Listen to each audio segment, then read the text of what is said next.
Ellis Crane looked me dead in the eye and said the 12 words that changed everything. Your team's punishment for excellence is mandatory Saturdays with no overtime pay. The silence in that break room felt like someone had shut down the main production line. My crew sat there, 12 faces staring at nothing, trying to process what our plant manager had just dropped on us. I kept my voice level, even though every instinct told me to explode. Let me make sure I understand this correctly. My team delivered 300% above safety targets this quarter. We eliminated workplace accidents completely for 8 straight months.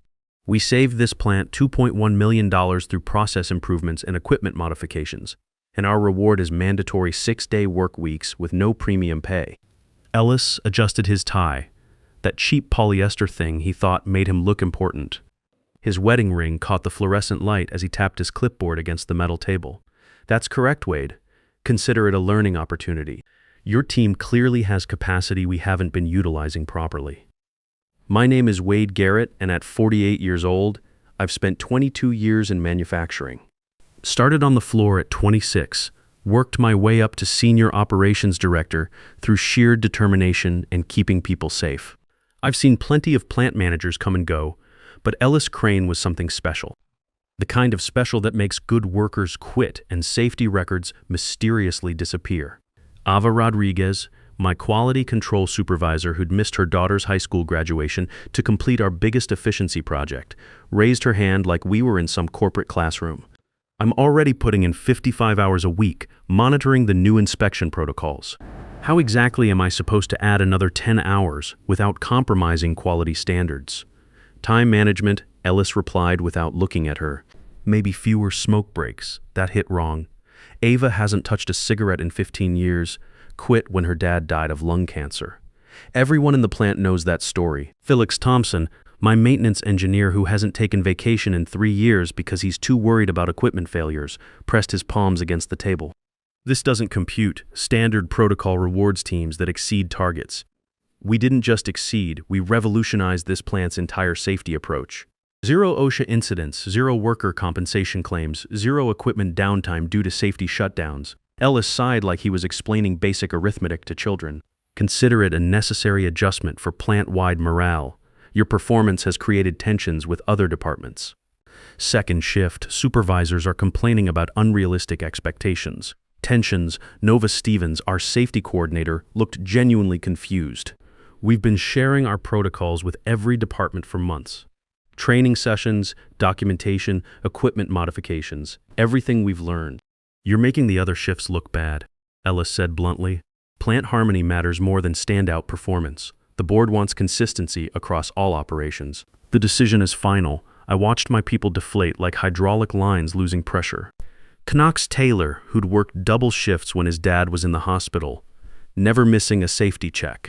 Daphne Brooks, who'd postponed knee surgery to finish implementing our new training program. Liv Murphy, who'd redesigned our entire materials handling system on her own time. All 12 faces showing the same crushing realization. Excellence was being systematically punished while they looked broken. Something clicked into place for me. Not anger, not frustration. Something colder, more mechanical, like when a bearing starts grinding and you know exactly what needs to be replaced. Everyone on my team, I said, standing up. My office. Now, Ellis raised an eyebrow. We're not finished here, Wade. We absolutely are. I gathered my safety reports without hurrying, each movement deliberate. You've made your position crystal clear. Now I need to speak with my crew. They followed me like a shift change procession, steel-toed boots echoing off the concrete floor. 22 years of footsteps just like these, walking from one crisis to another, always finding solutions. Once everyone squeezed into my small office, I closed the blinds and locked the door. Industrial privacy, the kind that keeps corporate ears out. Is this where you tell us to keep our heads down and take it? Ash Cooper asked, his voice flat as sheet metal. Because I'm not sure I have anything left to give. I've been running quality control on 3 different product lines since Jenkins retired. No, I said, leaning against my desk. This is where I tell you something that doesn't leave this room, something that's going to change how you see everything that just happened. 112 pairs of tired eyes focused on me. These weren't just employees, they were craftsmen, people who understood that manufacturing isn't about quotas and clipboards. It's about precision, reliability, and keeping people alive while making things that matter. 3 months ago, when we first started significantly outperforming safety targets, I received a private message from someone I'd never met. Tegan Walsh, the retired board chair. The room stirred like someone had just announced overtime pay. Tegan was legendary around here. The woman who'd built this company from a small family steel operation 30 years ago, back when American manufacturing meant something. Before corporate consultants and efficiency experts started treating workers like interchangeable parts. She noticed anomalies in our division's performance metrics and wanted to understand what was happening. Not in some boardroom presentation, but over coffee. Real conversation between people who understood what it means to build things. We met at that diner on Route 9, the one where all the contractors eat breakfast. She asked me a question I couldn't answer right away. Why does every high-performing team in this plant eventually get dismantled, reassigned, or held back? Remy Jackson straightened in his chair. You mean this has happened before? Multiple times, I said. Teams that innovate get broken up. Supervisors who exceed targets get moved to problem departments. Workers who suggest improvements get labeled as troublemakers. It's been happening for years, but nobody could prove it was systematic. So what did you tell her? Sage Williams asked. I told her I'd find out, and we designed a test. We were lab rats, Felix asked, his wrench-calloused hands gripping the chair arms. Strategic assets, I corrected. Tegan suspected that somewhere in middle management, innovation was being systematically crushed, but she needed proof, documentation, evidence that would hold up in a boardroom full of lawyers and accountants. So our amazing quarter was an experiment. Kira Martinez asked, her voice tightening. She'd been running equipment diagnostics on her own time, identifying problems before they became shutdowns. No, your incredible work was genuine. Every safety improvement, every cost reduction, every process innovation came from your expertise and dedication, but we documented the leadership response. Would they nurture excellence or punish it? Today, we got our answer. I unlocked my bottom desk drawer and pulled out a folder that had arrived that morning via secure courier.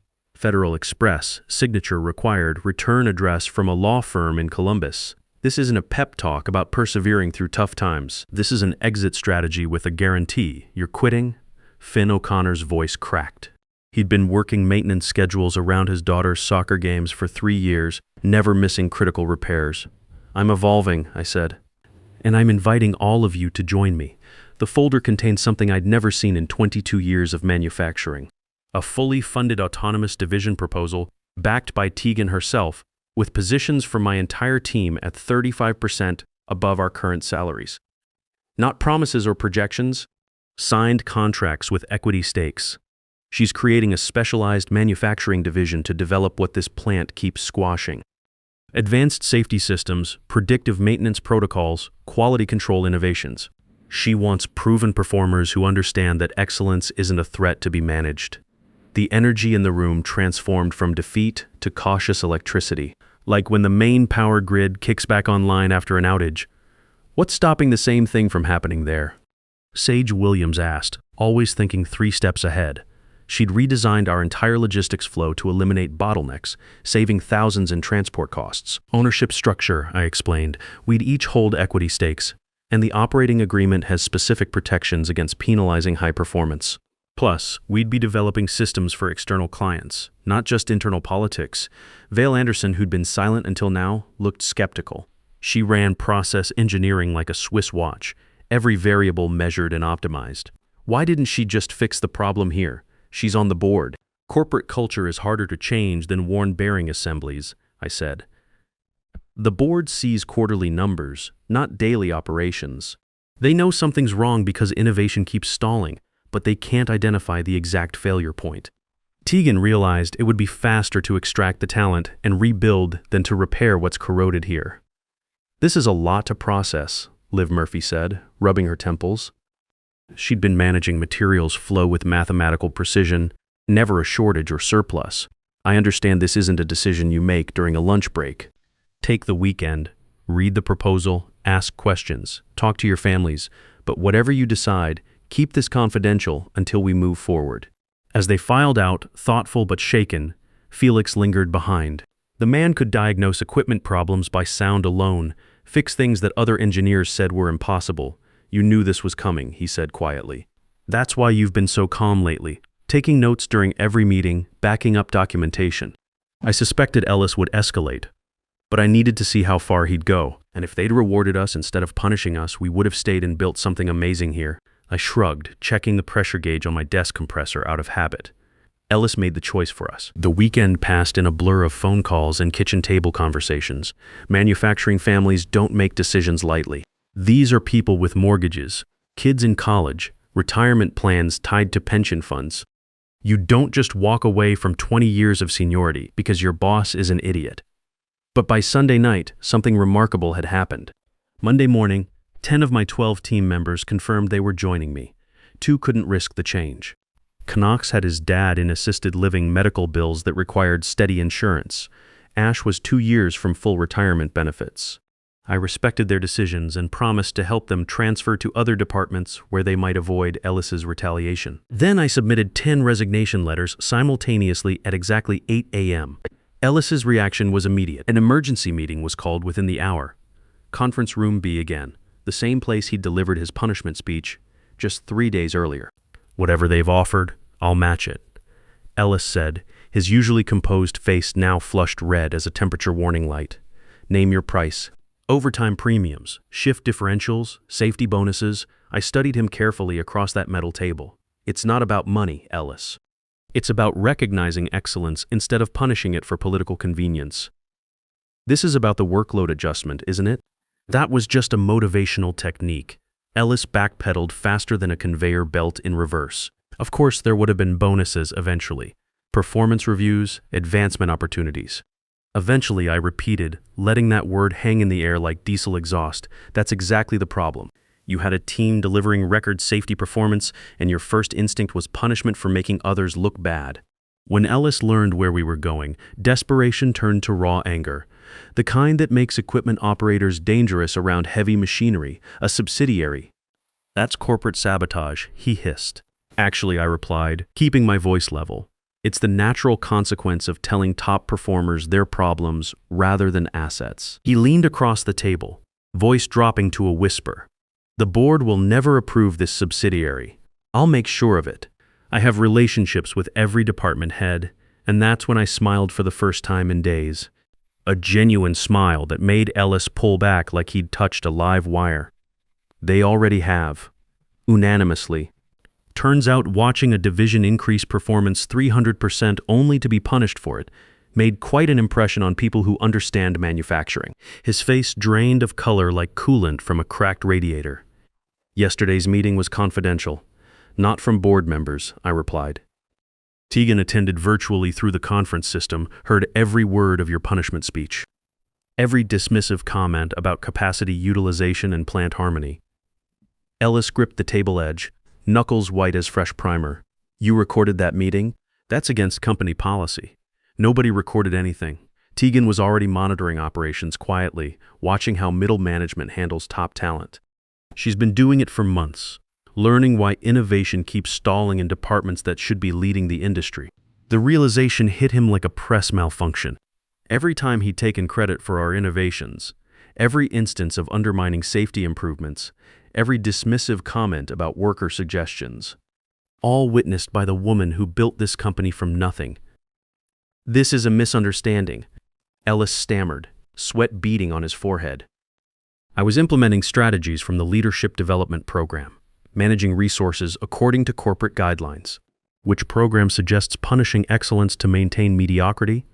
I asked, genuinely curious. His eyes darted around the room like a bearing searching for lubrication, finding nothing but friction.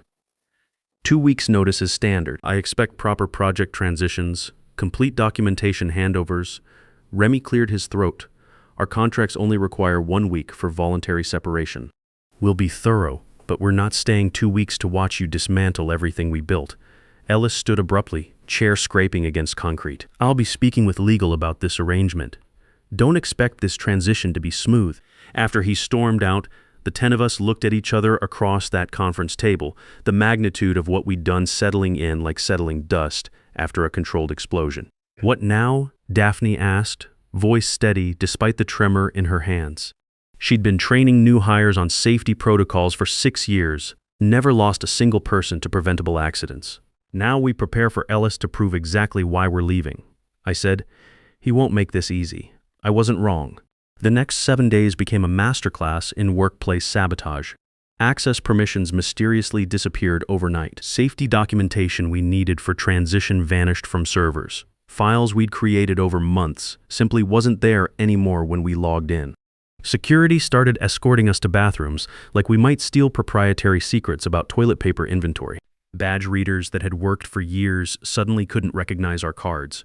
Equipment we'd been maintaining for months was suddenly off limits for final inspections. But the real escalation started on Wednesday. Felix cornered me by the main compressor bank, voice low under the machinery noise. Ellis has been calling suppliers. My contact at Midwest Steel called to check if we were really being terminated for safety violations. My wrench slipped on the pressure fitting I was checking. What did you tell him? The truth. That we're leaving because we got punished for delivering results. But Wade, Ellis is poisoning every relationship we've built. Suggesting we falsified safety reports, inflated cost savings, manipulated equipment data. This changed everything. We weren't just leaving with our skills and knowledge. We needed those supplier relationships to make the new division succeed. Without reliable material sources and equipment vendors, even the best safety protocols wouldn't matter. Team meeting at Sullivan's Diner after shift, I decided. Everyone needs to hear this. The diner across from the plant gate became our war room. 10 tired faces crowded around tables sticky with coffee rings and determination. The same place we'd celebrated our safety milestone just 2 months earlier. Ellis is escalating beyond workplace politics, I began without preamble. He's systematically undermining our professional relationships with suppliers and vendors. Can he do that? Liv asked, stirring sugar into coffee that was already bitter enough. Legally, it's dangerous territory, said Knox, who'd worked with contracts before moving to materials handling, but it'll be subtle. Raised eyebrows pointed questions about why an entire team left suddenly, questions about our integrity. So what do we do? Felix asked. We need those supplier relationships. Half our innovations came from working directly with equipment manufacturers, understanding their capabilities.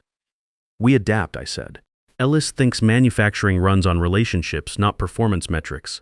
Let's prove him half right. What does that mean? Ash looked confused, still processing that his 20 years of loyalty had bought him exactly nothing. It means we call every key supplier tonight, not to steal business that violates our non-compete clauses. We call to say goodbye professionally, to thank them for partnerships, to wish them success with future projects. And when they ask why we're leaving, Kira pressed. We tell the truth, I said simply. Not to damage Ellis or the company, but because it's factual. We achieved record safety performance, and we're told excellence created political problems. We found an opportunity where innovation is valued instead of punished. That's risky, Sage said, ever the cautious engineer. Less risky than letting Ellis control the narrative completely. I countered. We know these suppliers personally. They've seen our work quality. They understand the difference between politics and performance. I took the 3 most critical accounts, including Apex Steel Systems, our largest equipment supplier. Their procurement director, Adira Patel, had worked with me for 8 years, she answered on the second ring. Wade, everything okay? You never call after 6 p.m. I took a breath, watching traffic flow past the diner window. Workers heading home to families, just like I should be. I'm calling with personal news. Today was my last day at the plant. Silence stretched long enough for me to wonder if the connection had dropped. What happened? She finally asked. You just received that industry safety recognition last month. The plant's injury rate is the lowest in the region. I explained briefly, sticking to facts without editorial commentary. When I finished, Adira was quiet again, processing implications. That explains the strange call I got from Ellis this afternoon, she said slowly. He mentioned departmental restructuring for improved vendor relations. I assumed someone was getting promoted to better coordinate with suppliers. What else did he say?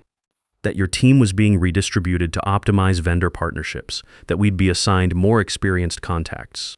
Adira paused, and I could hear computer keys clicking.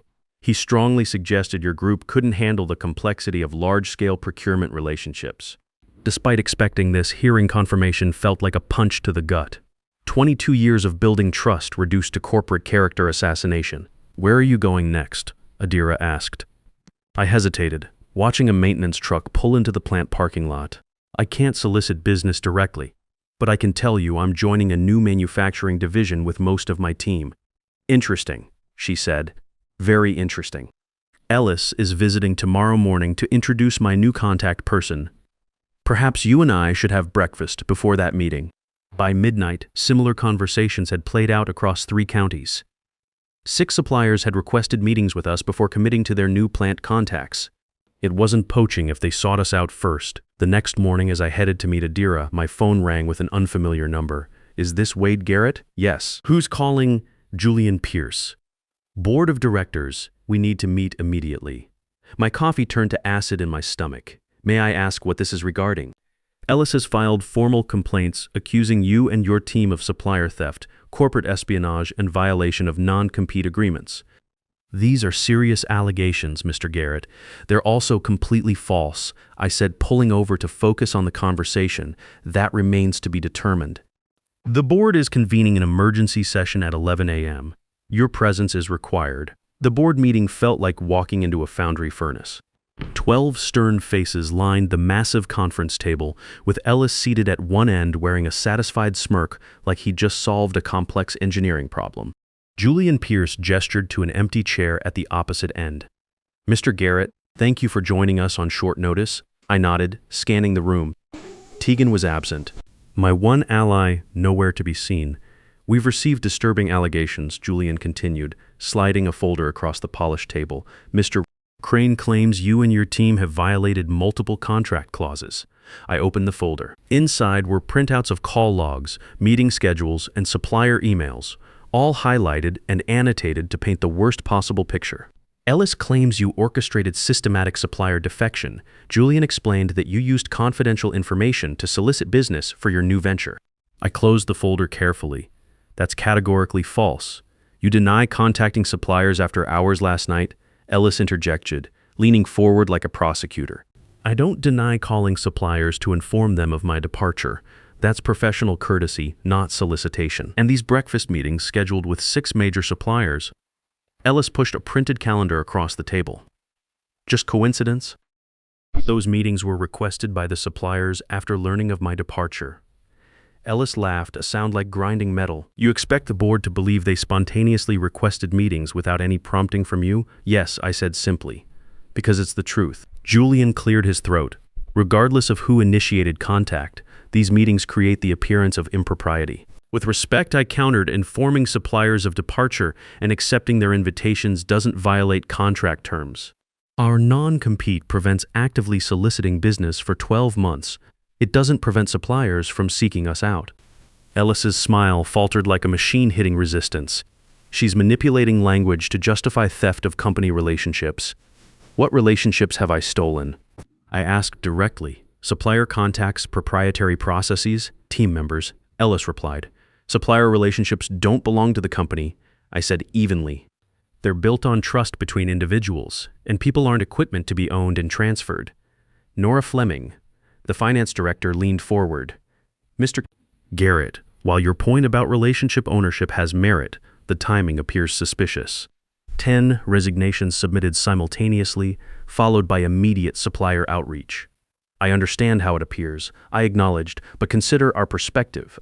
After delivering unprecedented safety results, we were told our reward was punishment, doubled workloads with no compensation. When we resigned, Ellis began contacting suppliers, mischaracterizing our departures. We had no choice but to correct false information. So you admit coordinating this response? Ellis pounced. I admit to leading my team through a difficult transition that you made unnecessarily hostile. The boardroom door opened and Tegan Walsh entered, moving with determined purpose despite her age. The energy shifted immediately, like main power coming back online. Sorry I'm late, she said, her voice carrying authority despite her frail appearance. Construction on Highway 33 was terrible. Julian stood. Miss Walsh, we weren't expecting you. Evidently not, she replied, taking a seat midway down the table. But when I heard about this emergency session regarding the team I've been personally monitoring, I thought my perspective might be relevant. Ellis's expression tightened like an overtorqued bolt. With all due respect, Tegan, you've been semi-retired for years. You may not have complete operational context. I've been semi-retired, not unconscious, Tegan retorted sharply, earning suppressed smiles from board members. And I've been watching this situation develop for months. She turned to the board. What Ellis isn't telling you is that I personally recruited Wade and his team for a special project after witnessing systematic suppression of innovation. Ellis's face reddened. That's completely outside normal protocols. Let me finish. Tegan cut him off. The board approved the Autonomous Manufacturing Division 3 months ago. It's documented in the minutes you apparently didn't review before convening this tribunal. Several board members exchanged uncomfortable glances. Legal cleared the transition plan, Tegan continued, including the supplier communication protocol that Wade followed precisely. I wasn't informed of any autonomous division, Ellis insisted. No, you weren't, Tegan agreed. Because your management approach was what we were evaluating. The room fell silent as implications settled like metal shavings. Even if this division was approved, Ellis said desperately, sliding another document across the table, these safety metrics prove systematic deception. The supposed 300% improvement was statistical manipulation. I felt my stomach drop. He was attacking our core achievements, our professional credibility. That's impossible, I protested. Our numbers were independently verified through OSHA protocols. By whom? Ellis challenged. Your own team members. Hardly independent verification. Ellis smugly pushed forward spreadsheets showing our projects underperforming, safety targets missed, cost overruns. None matched reality, but the fabrication looked convincing. These are falsified, I said, disbelief evident in my voice. They're from our central database, Ellis countered smoothly. Entered by your supervisors last week. That's when understanding clicked. The missing access permissions during our final week.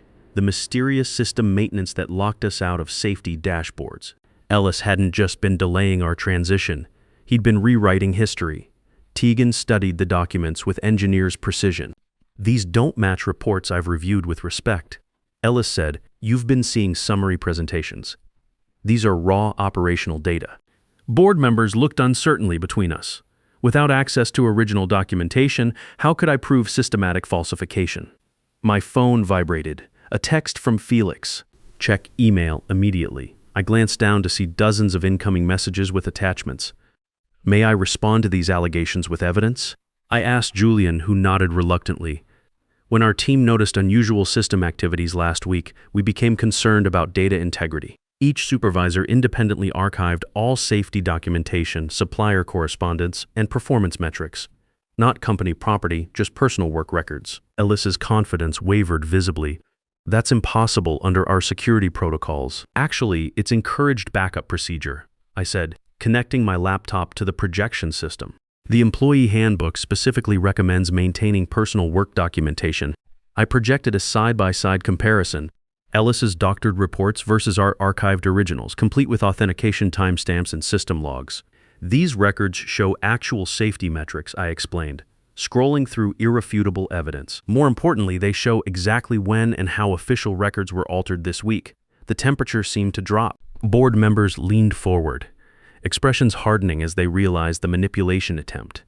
Julian turned to Ellis, voice dangerously quiet. You falsified company safety records to discredit departing employees. Ellis's composure shattered. They were leaving anyway, taking suppliers, destroying department cohesion because you punished excellence, Tegan interrupted. The very behavior this company was founded to reward. It wasn't punishment, Ellis insisted desperately. It was strategic resource management. By doubling workloads without compensation, Nora asked incredulously. This meeting is adjourned, Julian said coldly. Ellis, remain here. Everyone else may leave. Over the following months, our autonomous division exceeded every projection. Without bureaucratic constraints, innovation flourished. Our first major safety system launched ahead of schedule and under budget. Those breakfast meetings? 6 became 15, then 24. Not because we pursued suppliers, but because reputation spreads in manufacturing communities. 1 year later, I received an unexpected invitation. Keynote speaker at the National Manufacturing Safety Conference. Topic: Leading Excellence Without Fear. At our anniversary celebration, Tegan raised a glass to our team, now equity partners rather than hourly employees. To recognizing excellence instead of punishing it, Felix added. And to Wade, who made one call that changed everything, Daphne said. I smiled, remembering that first coffee meeting. Actually, she called me. I just answered. If you've made it this far in my story, you probably recognize something familiar. Maybe you've worked for an Ellis Crane. Maybe you've been punished for doing great work. Maybe you've watched good people get crushed by bad management. Here's what I learned. Excellence should never be apologized for. Your worth isn't determined by people who can't recognize it. And sometimes the best response to being undervalued isn't fighting the system, but building a better one. If this resonates with you, share it. Your experience might inspire someone else to make that call when opportunity knocks. Remember, you don't have to stay where you're not valued. They say just forget. Move on like it's easy. But forgetting you feels like remembering someone I've never seen. I've been trying to erase you from the places in my mind, but the harder that I fight it, the more you're hard to leave behind.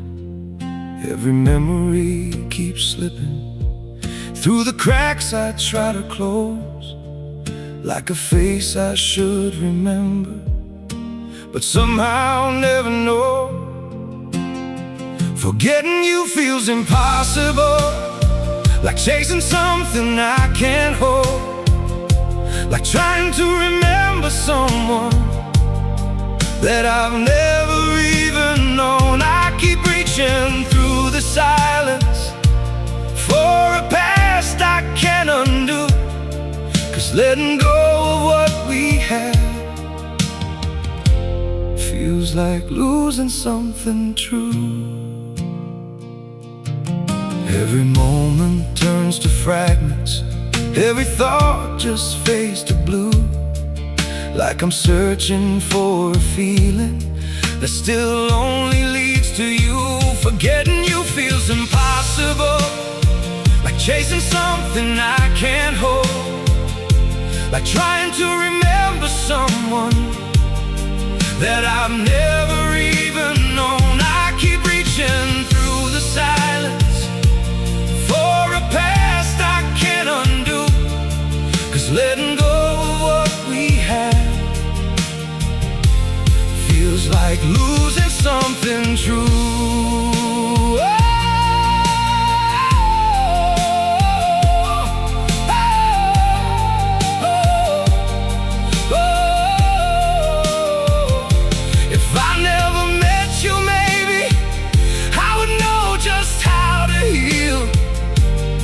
But now every empty moment still reminds me what is real. Forgetting you feels impossible, like chasing something I can't hold, like trying to remember someone that I've never even known. I keep reaching through the silence for a past I can't undo, 'cause letting go of what we had feels like losing something true.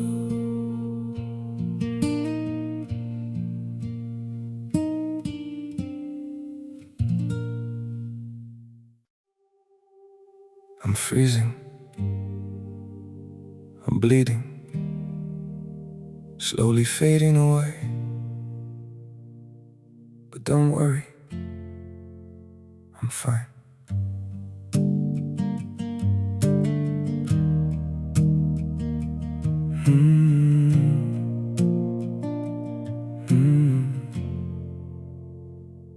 The cold has settled in my heartbeat, like winter living in my veins. Every breath feels numb and fragile, every smile just hides the pain. I'm breaking quietly in silence, falling slow without a sound. Yet I keep saying I'm okay, while my world burns to the ground.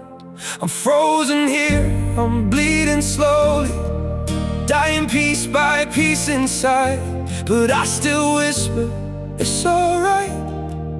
just to keep you from goodbye. I'm shattered, love, but don't you worry.